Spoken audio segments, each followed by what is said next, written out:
बिस्मिल्लाहिर्रहमानिर्रहीम। अस्सलाम वालेकुम रहमतुल्लाहि उर्दू टीवी में आपको खुशामदीद कहता हूँ। ये वीडियो उन दोस्तों के लिए है जिनका पासपोर्ट एक्सपायर है, शनाख्ती कार्ड एक्सपायर है, हरूब है या उनका इकामा एक्सपायर है, वो फ़ाइनल एग्ज़िट लगवाना चाह रहे हैं।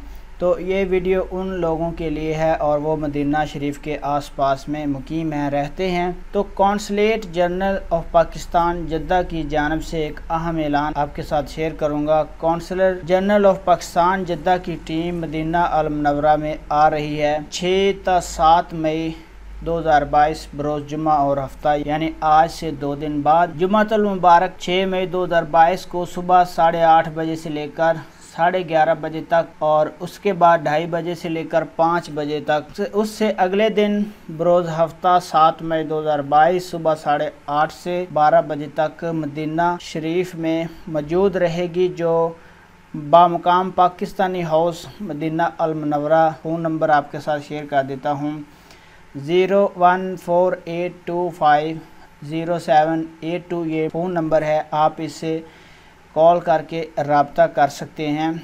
पाकिस्तानी हाउस में जो consulate general of Pakistan Jeddah की टीम है वो आएगी। अगर किसी का शनाख्ती कार्ड एक्सपायर है, पासपोर्ट एक्सपायर है, हरूब है, कामें एक्सपायर हैं या सफारत से रिलेटेड उनको कोई भी काम है, अपना काम करवा सकते हैं। और ज़्यादा से ज़्यादा वीडियो आपने दोस्तों के साथ भी शेयर कर देनी है। हो सकता है कि आपके शेयर करने से उनका भी फ़ायदा हो जाए। तो ये अहम अपडेट आपके साथ शेयर कर रहा था। वीडियो देखने का बहुत बहुत शुक्रिया। अस्सलाम वालेकुम रहमतुल्लाह।